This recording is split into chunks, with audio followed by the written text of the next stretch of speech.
Hey everyone, what's up? It's me, Andy here, and today I'll be doing Dream SMP Choose Your Own Story, which is by a YouTuber by the name of Animagician, and he does some cool Dream SMP content and some other Minecraft content as well. And this is really interesting. It was released like 2 weeks ago. It's Dream SMP Choose Your Own Story, and so without further ado, let's, I guess, choose our own story in the Dream SMP.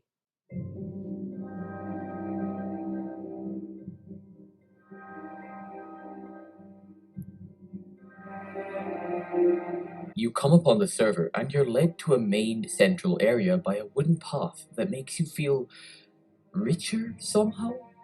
Brushing the sensation away, you look up to see a man in a colorfully stylized hoodie waving at you. Is that Carl? Hi, I'm Carl. It's he Carl. says. Welcome to the server. You give him another look, up and down. His hair is disheveled, his pockets seem to be We do stuffed love with random Carl. items, and his armor is weak, to say the least. Do you want a tour of the server? I'm usually the one to welcome newbies around here. You glance up at Carl's question, and you have your first choice. Will you follow him around the server, or will you leave him to find your own way through these treacherous lands? Alright, first choice. We can either follow Carl or go alone. We love Carl. Let's follow Carl. You nod, a bright smile appearing on Carl's face. He gestures at you to follow love him, Carl. and you walk down the oak path. I don't even beside know him how and long argue this to is though, climb so into the ground. this might be like half an This hour land is video. owned by Dream. He lets us all live here, and we're on pretty good terms. You could say we're friends, him and I. There are also people he's, not on such good terms with. Carl Tommy, gestures to a Tubbo. burnt structure, something Tommy and barely Tubbo. resembling a past house. There's these Lemanberg people. They've started a lot of wars. Dream says he doesn't like them because they like causing conflict and destroying things. He pauses, Dream looking wants around. power though. Something Carl. catches your peripheral vision, and two shiny discs in the tall grass divert your attention. You What? kneel down, picking them up, and look them over. Despite them being fragile What? and dirty, you have a strange hunch that they might be important. Ha. I mean, I guess he kind of creates chaos too. It's more about the disunity that's been created. I also want to be able to hang out with Quackity without Tommy yelling at me to get, hey, wait, where did you find those? You look up, having been entranced by the items, and you hold them up for Carl to look over. He grabs one of them, eyes widening in realization. This is Mellowhigh, and look, it has Tommy's name scratched out with a smiley face next to it. Do you know what this means? He lights up, looking at you with awe, although you're not really sure why. These are the discs. I can't believe this. We need to tell Dream. You hear the swoosh of an ender pearl, and a green hooded person appears behind Carl. You take a cautious step back, causing Carl to look behind you. Dream, I was just talking with this new visitor. Look what they found. It was hard to see what expression this person, apparently Dream, had on his face at the time, but the way he took the disc out of Carl's hand was enough of an indicator. What? He laughed in disbelief, tilting his masked head to look at you. Where did you find it? I mean, it was just laying in the grass, you respond, caught off guard. Are they yours? Dream pauses, even Carl keeping quiet as he stares up at the hooded figure in question. Let's get these to safety, he says after a bit, ignoring your query. You nod, a strange feeling settling in your stomach. Did you do something wrong? Oi! Stop right there! You turn to see a blonde boy in a red and white shirt stand. Okay. A blonde boy. A blonde boy. And also, why was this just laying around? Anyway, I'm not gonna question. Let's just keep watching. A few feet away, giving Dream a fiery glare. What do you think you're doing with those discs? They're mine! They aren't yours, Tommy, and they never will be. You nervously look between the two before the shocked teen manages to talk again with some much choicer words from his vocabulary. Something is thrown at you and you barely manage to catch it before it hits you in the face. Throwing a glance at your hands, you see a deep turquoise pearl staring back. Carl yells, "Go!" and you throw it in the same direction he throws his and close your eyes in anticipation. In a couple of seconds, you hit the ground and your surroundings have changed into a small oak forest. The foliage of the trees provides shade and a way to safely run off, and you catch a glimpse of Carl gesturing at you to follow him and Dream. Dream rushes into an absolutely massive black stone structure and pulls you and Carl in before you can properly evaluate the sheer size of the monolithic build. He rushes into an armory and starts to pull out sets of armor and potion, while Carl bounces excitedly next to you. We're going to war! I can't wait. I've only been in one before and I can't wait to fight with you. You seem so... He's cut off by Dream, who throws a golden apple at you to get your attention. Okay, 2 minutes in, we're in a war. You're new here, which means they'll trust you. I know it might seem dangerous, but I'll give you all the power and resources you want if you spy for us. Infiltrate the other side and betray them at their most critical moment, and I'll prepare my forces in the meantime. You're not going to be the hero of the story, but I'll reward you handsomely. What do you say? What, be the king of the SMP? So, what do you say? Do you stay with Carl, who seems incredibly excited to fight with you and bond further? Or do you pursue power in this new land and spy for Dream, leaving Carl to fight on his own? Oh, being a spy is nothing short of just amazing. But we do love Carl. I really want to fight with Carl, but I want to keep this very interesting, and let's be a spy.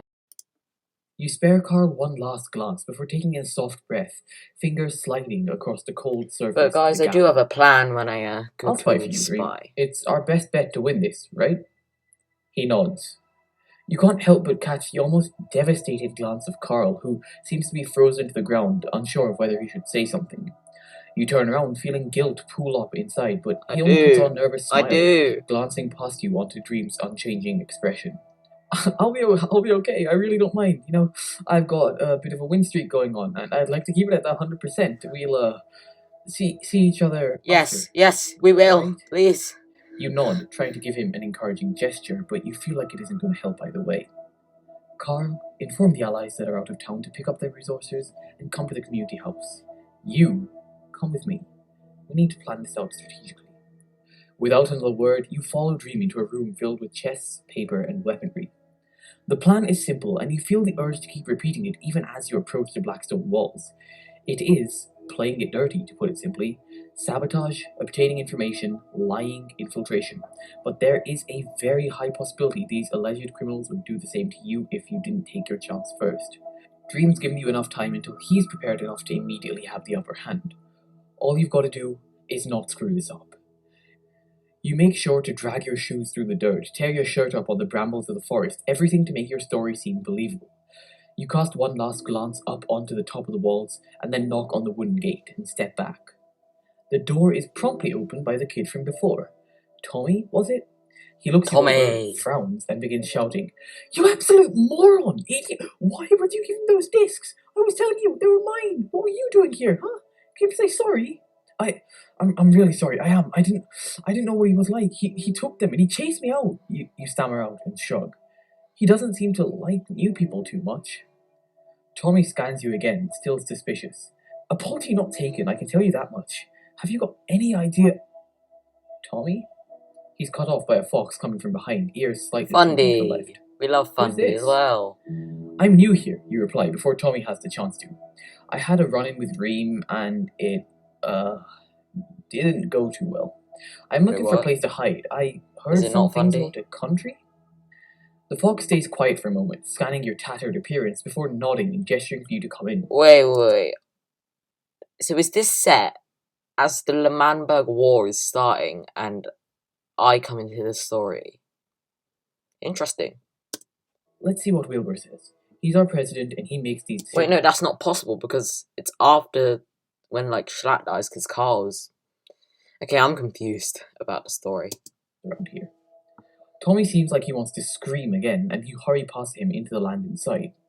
You pause for a second, taking everything in. Redwood trees, a caravan, a few houses built over a man-made river.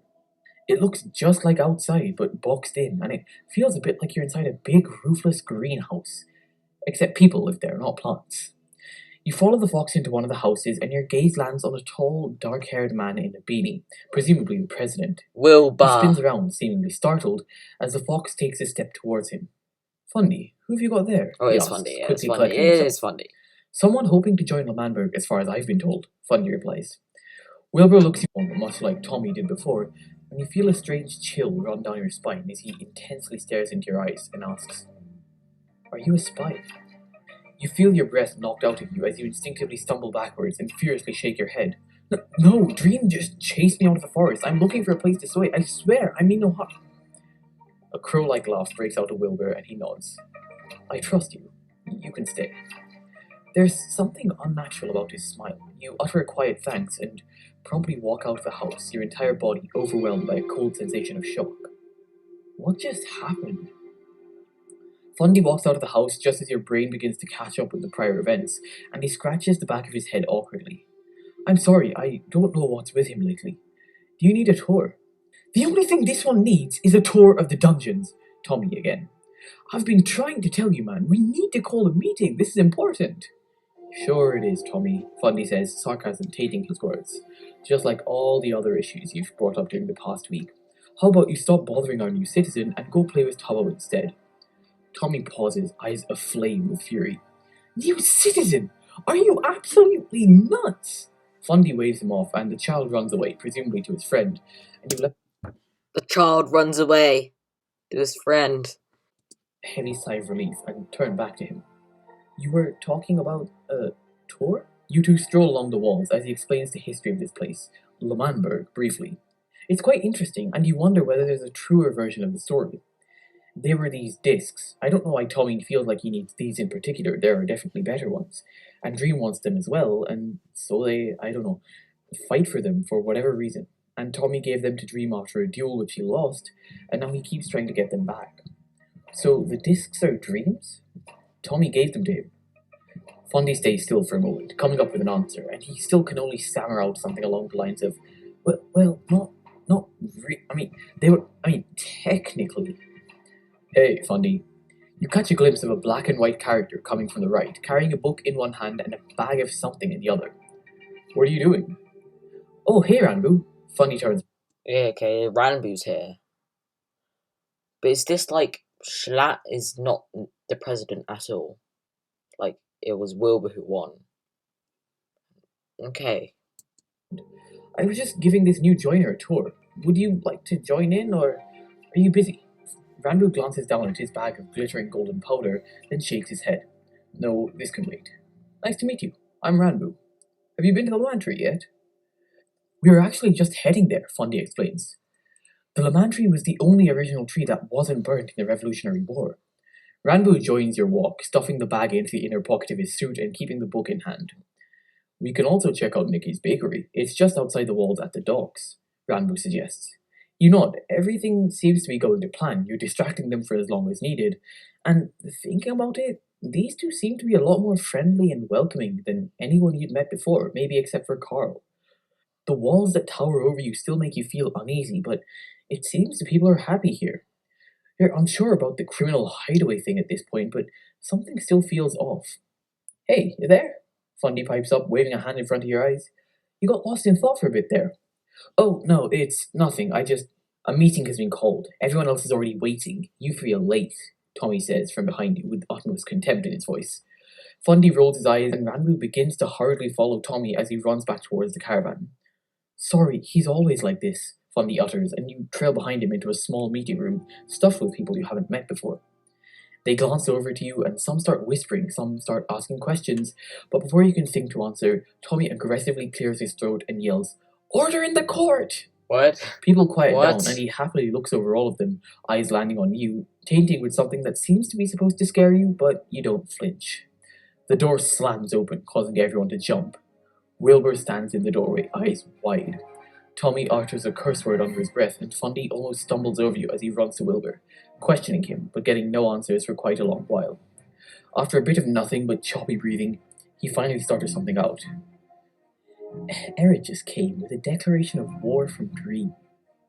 Complete silence spreads over the room, and you feel your stomach drop, despite knowing this would happen. I also like Eric, but To your surprise, no one looks at you, and soon enough, the group of people devolves into utter chaos.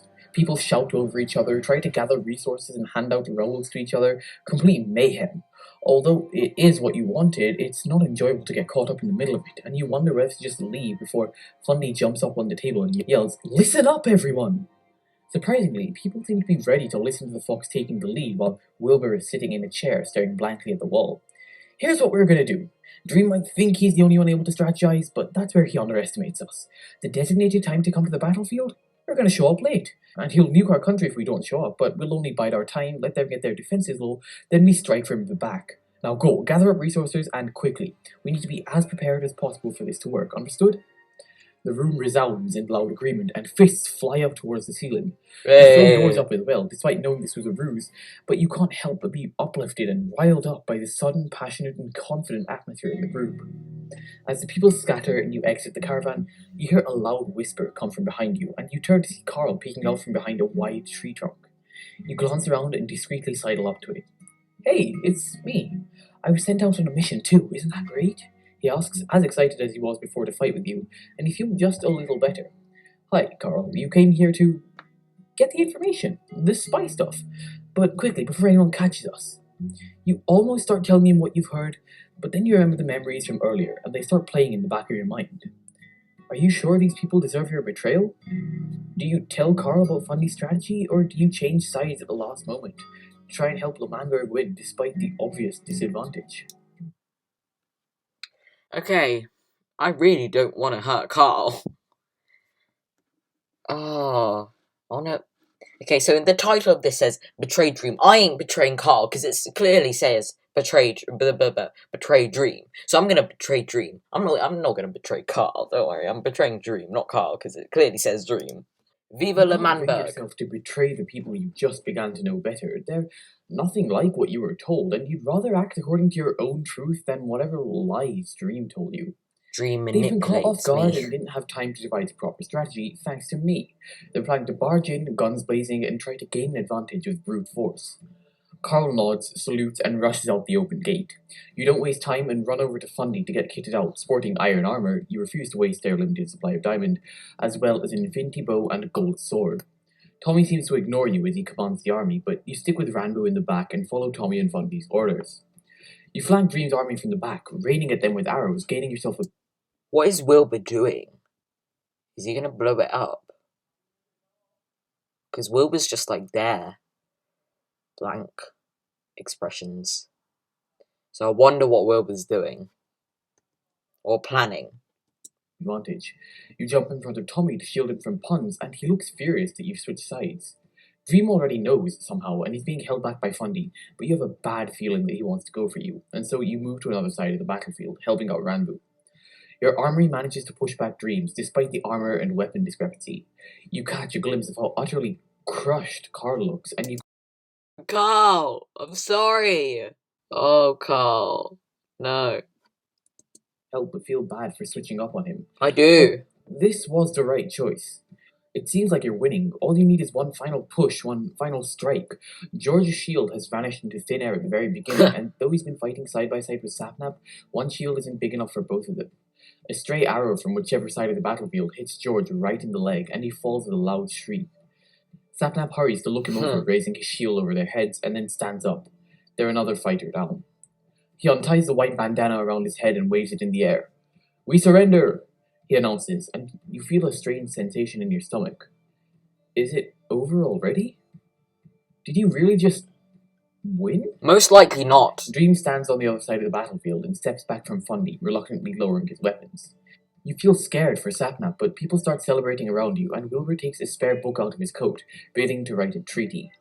No loopholes to be abused, no fine print. This time, we make the rules.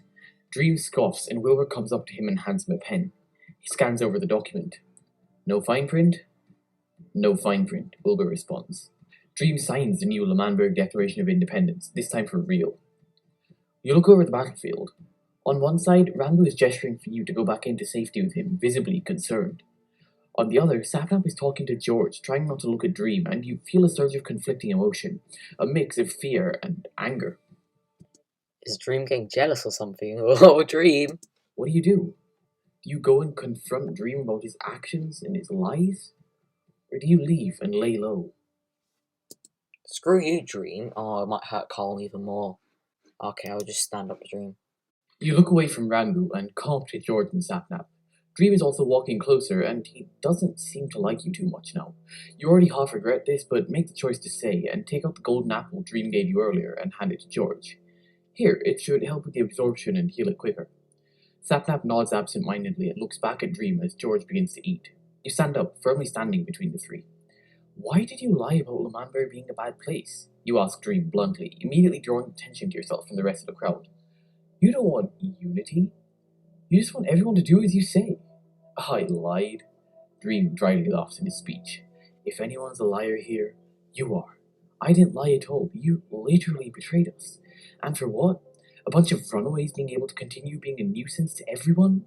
He gestures to Carl beside him, and it feels like a stab in the chest. You stand for a moment, frozen, unsure of what to say. You Sorry, don't care about Carl. what they do. You care that their country exists and that it isn't under your control. You see Sapnap standing beside you, anger reflecting in his eyes. Stop pretending as if you care about anyone here or their well-being. But I do. What are you talking about? Dream sneers. Of course I care about everyone here. They're my citizens. I'm supposed to take care of them. That's what we are to you, huh, Dream? Peasants. Yes, You Sapnap. watch Sapnap take a step closer and decide to keep quiet for the time being. If you really cared about the people here, you would have called them off yourself. You wouldn't have started a war just because you could. This is our kingdom, Dream yells, wildly gesturing around them. It is our land. I thought you were with me. We've been here since the beginning. You dare to just betray me like that? Sapnap's gaze darkens. You never fought for us. We only fought for you. True. You know what? Fine. If we don't share the same goals and values anymore, you can just leave. Is that what you want? To go into exile from my SMP? Sapnap glances back at George, who nods, then back at Dream. We don't need you. Oh. Dream seems to be of half a mind to just rush forward and kill him, but after a minute of silence, he turns around and disappears into the woods. His army disperses, and the winners are left on the battlefield. You were a spy? Fundy yells from behind you, not in anger, more in shock. I can't believe it. I gave them incorrect information when they asked. You guys don't deserve to be stripped of your independence. Wilbur comes forward and shakes your hand. You made the right choice, and you saved all of us. Hey. The way that he says it feels off. Yes, Wilbur. You're Lamanberg's hero today. Wait. It feels Tommy off. seems like you It feels off. No, Wilbur. Wilbur. No, Wilbur. say something, but Tubbo puts a hand on his shoulder. You glance back at George and Sapnap, who are trying to help the others stand and move elsewhere. George You and feel Sap bad and for instigating Lamanberg. conflict, even if it probably was for the best. George is injured, and this makes matters worse for them for the time being. Can we take them in? You ask Wilbur, gesturing to the two. At least until they're able to set off on their own. They also seem to be on the run now. Will considers and then nods. I guess we owe you that one wish. Now let's go back and celebrate democracy and freedom. Shouts of agreement resonate from the crowd, and you go inform George and Sapnap that they can stay. You still feel a bit bad about Carl, but promise yourself that you're going to come back for him. I mean, could you maybe have made a better choice?